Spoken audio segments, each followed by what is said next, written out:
From the pages of Bram Stoker's Dracula, Jonathan Harker's journal, 15 May. I endorse the last words written, but this time there is no doubt in question.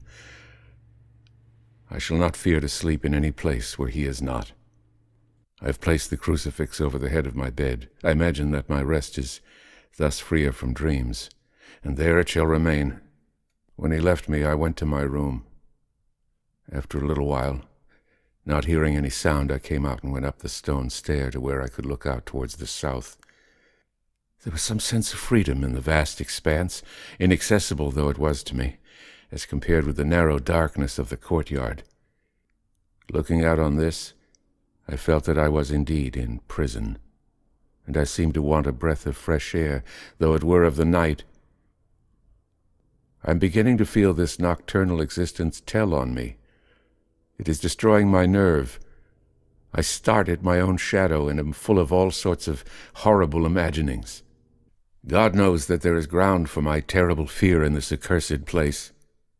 I looked out over the beautiful expanse, bathed in soft yellow moonlight till it was almost as light as day. In the soft light the distant hills became melted, and the shadows in the valleys and gorges of velvety blackness. The mere beauty seemed to cheer me. There was peace and comfort in every breath I drew. As I leaned from the window, my eye was caught by something moving a story below me, and somewhat to my left, where I imagined, from the order of the rooms, that the windows of the Count's own room would look out.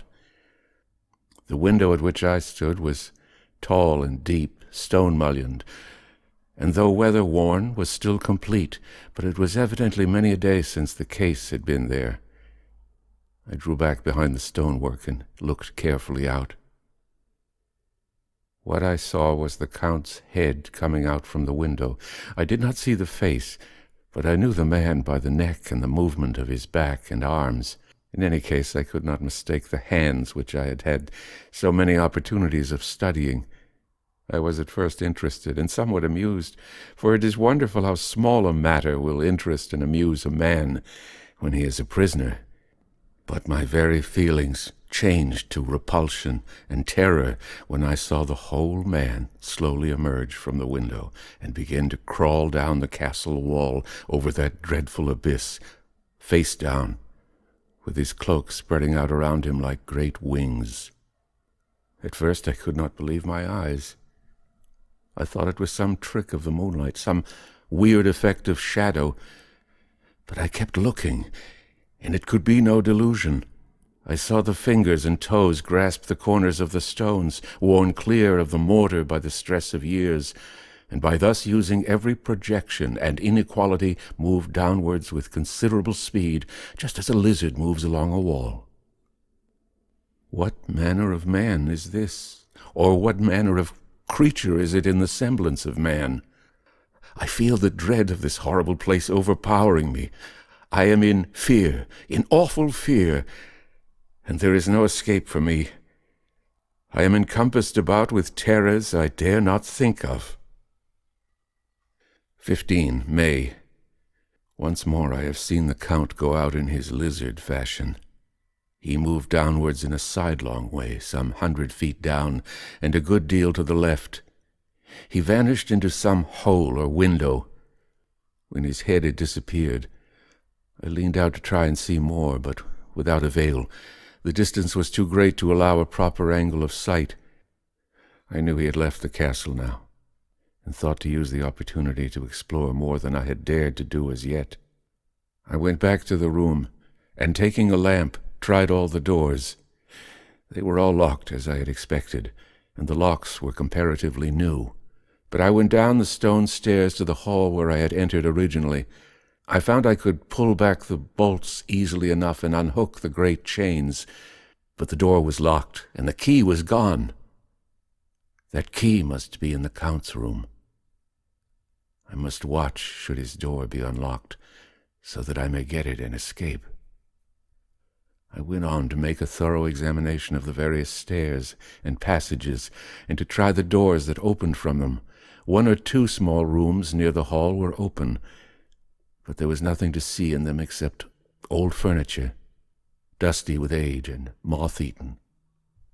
At last, however, I found one door at the top of the stairway which, though it seemed to be locked, gave a little under pressure. I tried it harder and found that it was not really locked, but that the resistance came from the fact that the hinges had fallen somewhat and the heavy door rested on the floor. Here was an opportunity which I might not have again, so I exerted myself, and with many efforts forced it back so that I could enter. I was now in a wing of the castle further to the right than the rooms I knew, and a story lower down. From the windows I could see that the suite of rooms lay along to the south of the castle, the windows of the end room looking out both west and south. On the latter side, as well as to the former, there was a great precipice. The castle was built on the corner of a great rock, so that 3 sides of it was quite impregnable. The great windows were placed here where sling or bow or culverin could not reach, and consequently light and comfort, impossible to a position which had to be guarded, were secured. To the west was a great valley, and then rising far away, great jagged mountain fastnesses rising peak on peak, the sheer rock studded with mountain ash and thorn, whose roots clung in cracks and crevices and crannies of the stone. This was evidently the portion of the castle occupied by the ladies in bygone days, for the furniture had more air of comfort than any I had seen. The windows were curtainless, and the yellow moonlight flooding in through the diamond panes enabled one to see even colors, whilst it softened the wealth of dust which lay over all, and disguised in some measure the ravages of time and the moth. My lamp seemed to be of little effect in the brilliant moonlight, but I was glad to have it with me, for there was a dread loneliness in the place which chilled my heart and made my nerves tremble. Still, it was better than living alone in the rooms which I had come to hate from the presence of the Count, and after trying a little to school my nerves, I found a soft quietude come over me.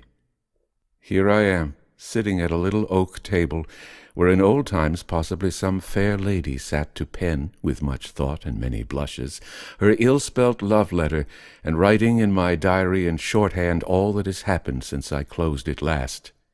It is 19th century up to date with a vengeance, and yet, unless my senses deceive me, the old centuries had, and have, powers of their own which mere modernity cannot kill. Later, the morning of 16 May. God preserve my sanity, for to this I am reduced. Safety and the assurance of safety are things of the past. Whilst I live on here, there is but one thing to hope for, that I may not go mad, if indeed I am not mad already. If I be sane, then surely it is maddening to think that of all the foul things that lurk in this hateful place, the Count is the least dreadful to me, that to him alone I can look for safety, even though this be only whilst I can serve his purpose. Great God, merciful God, let me be calm, for out of that way lies madness indeed. I begin to get new lights on certain things which have puzzled me. Up to now I never quite knew what Shakespeare meant when he made Hamlet say, "My tablets, quick, my tablets! 'Tis meet that I put it down," etc.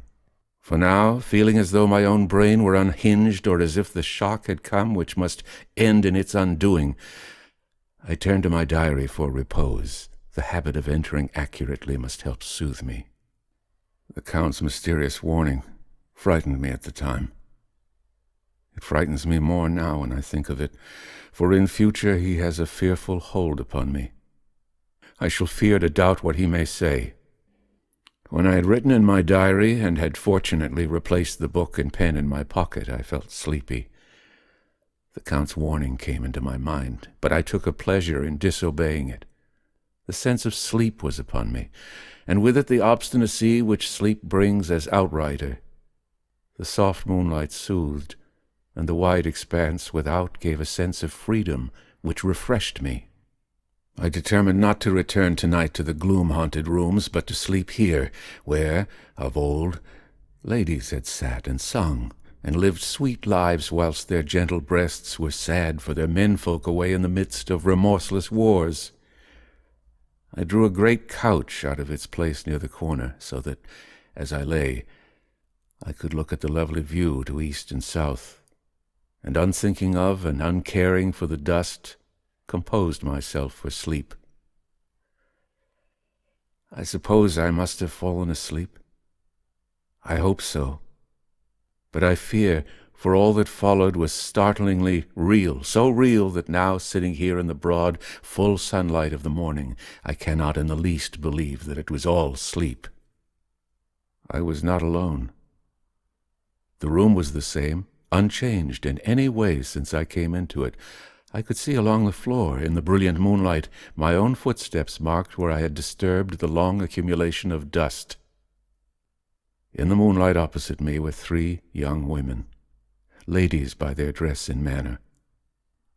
I thought at the time that I must be dreaming when I saw them, for, though the moonlight was behind them, they threw no shadow on the floor. They came close to me, and looked at me for some time, and then whispered together. 2 were dark, and had high aquiline noses, like the Count, and great, dark, piercing eyes that seemed to be almost red when contrasted with the pale yellow moon. The other was fair as can be, with great wavy masses of golden hair and eyes like pale sapphires. I seemed somehow to know her face, and to know it in connection with some dreamy fear, but I could not recollect at the moment how or where. All 3 had brilliant white teeth that shone like pearls against the ruby of their voluptuous lips. There was something about them that made me uneasy, some longing, and at the same time some deadly fear. I felt in my heart a wicked, burning desire that they would kiss me with those red lips. It is not good to note this down, lest some day it should meet with Mina's eyes and cause her pain. But it is the truth. They whispered together, and then they all 3 laughed. Such a silvery, musical laugh, but as hard as though the sound could never have come through the softness of human lips. It was like the intolerable, tingling sweetness of water glasses when played on by a cunning hand. The fair girl shook her head coquettishly, and the other 2 urged her on. One said, "Go on. You are first, and we shall follow. Yours is the right to begin." The other added, "He is young and strong. There are kisses for us all." I lay quiet, looking out under my eyelashes in an agony of delightful anticipation. The fair girl advanced and bent over me till I could feel the movement of her breath upon me. Sweet it was in one sense, honey sweet, and sent the same tingling through the nerves as her voice, but with a bitter underlying the sweet, a bitter offensiveness, as one smells in blood. I was afraid to raise my eyelids, but looked out and saw perfectly under the lashes. The girl was on her knees and bent over me, simply gloating. There was a deliberate voluptuousness which was both thrilling and repulsive, and as she arched her neck she actually licked her lips like an animal, till I could see in the moonlight the moisture shining on the scarlet lips and on the red tongue as it lapped the white, sharp teeth. Lower and lower went her head as the lips went below the range of my mouth and chin, and seemed almost to fasten on my throat. Then she paused, and I could hear the churning sound of her tongue as it licked her teeth and lips, and I could feel the hot breath on my neck. Then the skin on my throat began to tingle as one's flesh does when the hand that is to tickle it approaches nearer, nearer.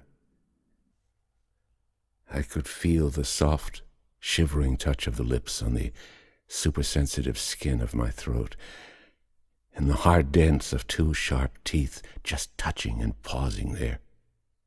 I closed my eyes in a languorous ecstasy and waited with beating heart. But at that instant another sensation swept through me as quick as lightning. I was conscious of the presence of the Count, and of his being as if lapped in a storm of fury. As my eyes opened involuntarily, I saw his strong hand grasp the slender neck of the fair woman, and with giant's power draw it back, the blue eyes transformed with fury, the white teeth champing with rage, and the fair cheeks blazing red with passion. But the Count! Never did I imagine such wrath and fury, even to the demons of the pit. His eyes were positively blazing. The red light in them was lurid, as if the flames of hellfire blazed behind them. His face was deathly pale, and the lines of it were hard like drawn wires. The thick eyebrows that met over the nose now seemed like a heaving bar of white-hot metal. With a fierce sweep of his arm he hurled the woman from him, and then motioned to the others, as though he were beating them back. It was the same imperious gesture that I had seen used to the wolves. In a voice which, though low and almost in a whisper, seemed to cut through the air and then ring round the room, he said, "How dare you touch him, any of you? How dare you cast eyes on him when I had forbidden it? Back, I tell you all. This man belongs to me. Beware how you meddle with him, or you'll have to deal with me." The fair girl, with a laugh of ribald coquetry, turned to answer him. "You yourself never loved. You never love." On this the other women joined, and such a mirthless, hard, soulless laughter ran through the room that it almost made me faint to hear it. It seemed like the pleasure of fiends. Then the Count turned, after looking at my face attentively, and said in a soft whisper, "Yes, I too can love. You yourselves can tell it from the past, is it not so? Well, now I promise you that when I am done with him you shall kiss him at your will. Now go! Go! I must awaken him, for there is work to be done." "And are we to have nothing tonight?" said one of them with a low laugh, as she pointed to the bag which he had thrown upon the floor, and which moved as though there was some living thing within it. For answer, he nodded his head. One of the women jumped forward and opened it.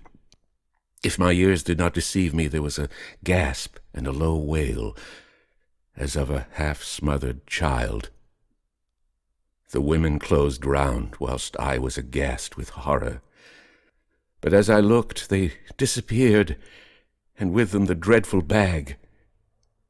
There was no door near them, and they could not have passed me without my noticing. They simply seemed to fade into the rays of the moonlight and pass out through the window, for I could see outside the dim, shadowy forms for a moment before they entirely faded away. Then the horror overcame me, and I sank down unconscious.